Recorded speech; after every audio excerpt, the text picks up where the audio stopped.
James and the Diesel Engines by Christopher Audrey. Dear friends, to hear James talk, sometimes you might have thought that he ran the Fat Controller's railway on his own. He certainly needed no help from diesels, or so he imagined.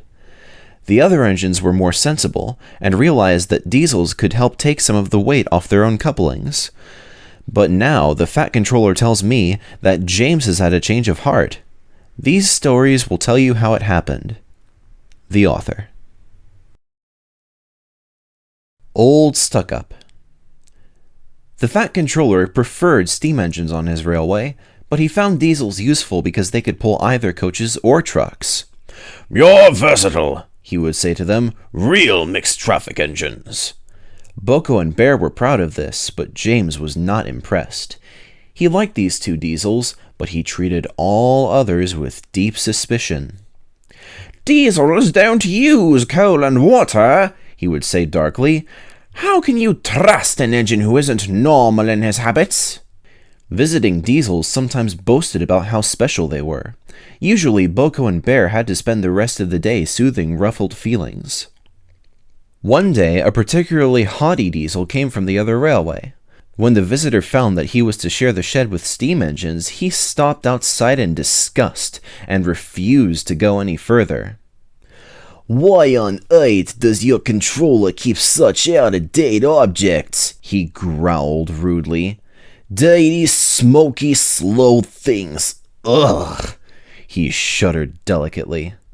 "On our railway," the diesel continued loftily, "steam engines are kept strictly in their place and not allowed on the main line without special permission." Boko, who was showing the diesel round, lost patience. "Stay outside then, if you're so proud about it," he said crossly. "I'm going to join my friends." "I hope it's cold tonight and he can't start in the morning," snorted James. "At least someone might want to preserve us. Who'd need him? Old stuck-up!" The engines were glad when morning came. They went to fetch their trains as early as they could, and the visitor was left alone. "That's better," he purred to himself. "How can an engine rest in all that hissing and clanking?" The cleaning equipment and fuel supply were in the part of the shed that Boko and Bear shared. Old Stuck-Up was so full of self-importance that he had forgotten he would need cleaning and refueling before he went home. It was getting late when he remembered. "The shed is empty," he thought. "If I go now, no one will know I've been." He scuttled forward quickly. Or too quickly. The rails where Bear and Boko had stood were oily, and when the visitor tried to stop, he couldn't. "Brake blocks and buffers, I'm slipping!" he wailed as his wheels locked and slithered. He shut his eyes as, with a despairing whoop of horror, he crashed into the wall at the end of the shed. The diesel was not badly damaged, but a dreadful draught came through the hole in the wall. When the other engines came home, they heard the story from Douglas, who had cleaned up the mess.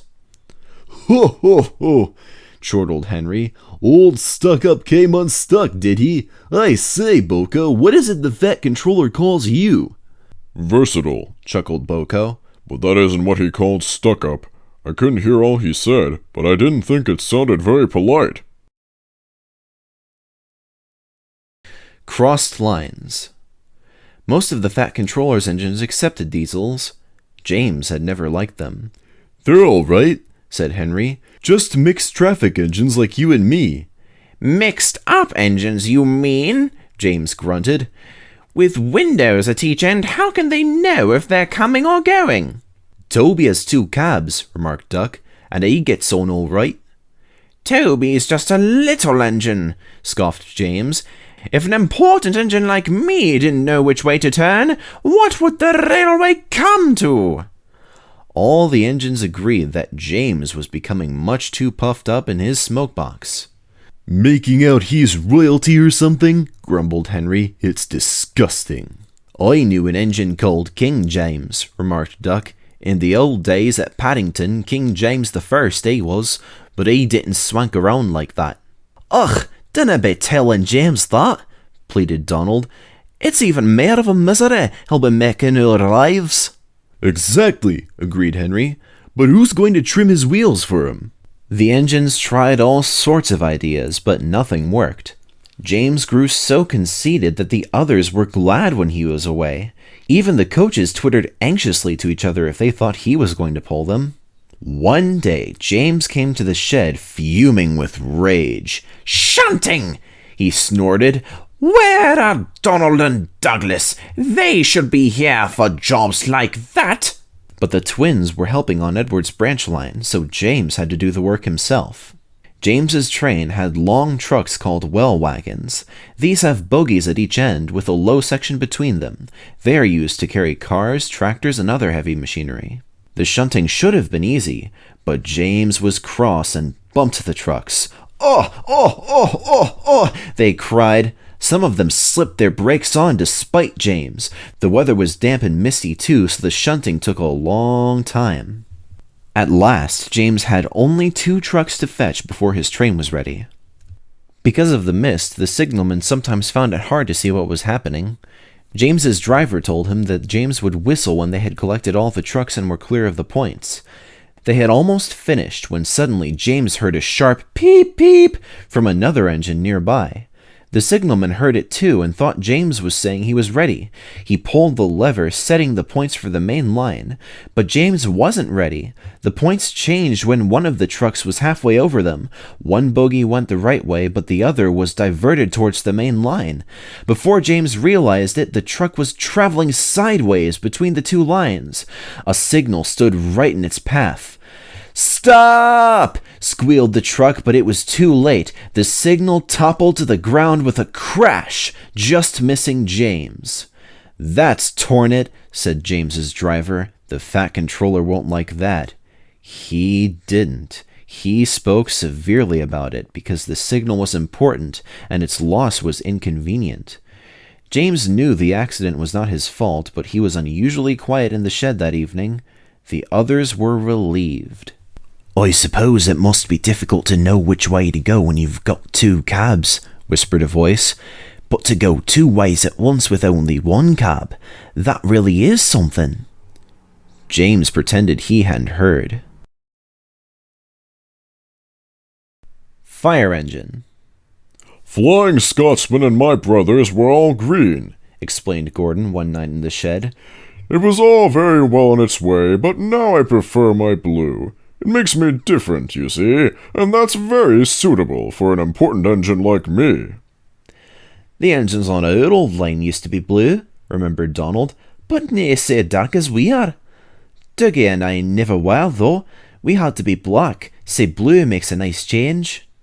"I like my green too," agreed Henry. "I'd hate to be red like James. People would think I was a fire engine." "At least people can see me coming," retorted James. "I don't disappear into the background like some engines I could mention. If it weren't for the noise, you'd need a yellow and black front like Mavis." Henry's protests were drowned in the laughter of the other engines, and he went to sleep wondering how to pay James back. Henry was still cross next morning. "What can be wrong? What can be wrong?" asked the coaches anxiously as Henry pulled noisily away from the big station. Do come along, Henry snorted impatiently. They had a fast run, but it didn't improve Henry's temper. He bumped the coaches when they reached the end of the line, and again when he backed onto them for the return journey. He simmered angrily while the firemen fastened the coupling. No one noticed a rattle from beneath Henry's footplate as he snorted away, and soon the train was running well. Hurry, hurry, hurry, puffed Henry. Faster and faster they went. At last, Henry began to feel better. Suddenly, he heard a crack from below his cab.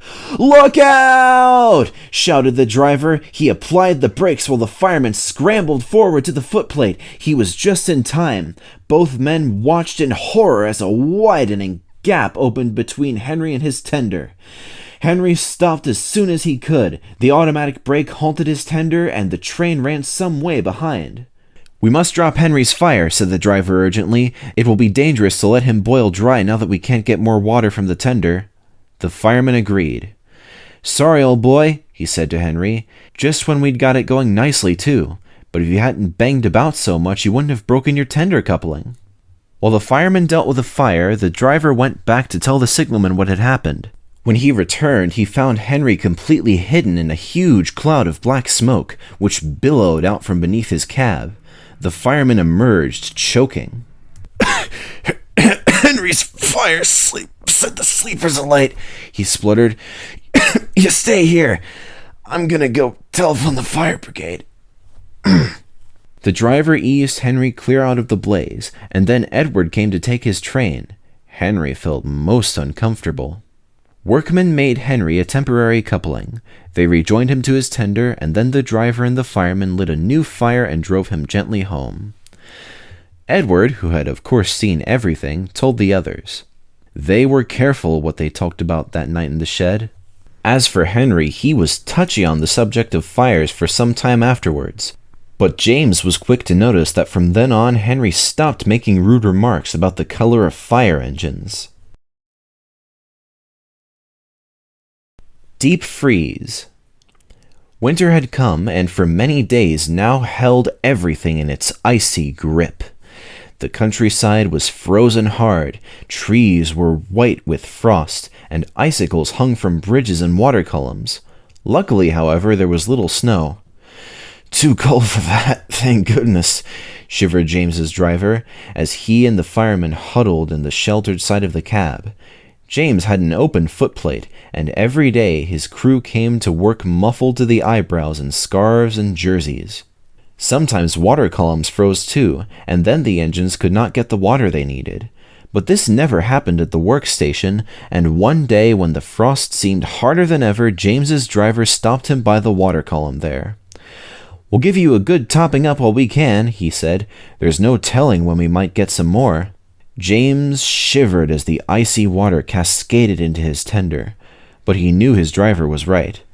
They filled James's tank up to the brim because the fireman forgot to tell the driver to turn the tap off. Water overflowed onto James's tender, making him start to shiver again. "Right," said the fireman, jumping down to the footplate. "Let's be off. I want to warm myself up shoveling coal."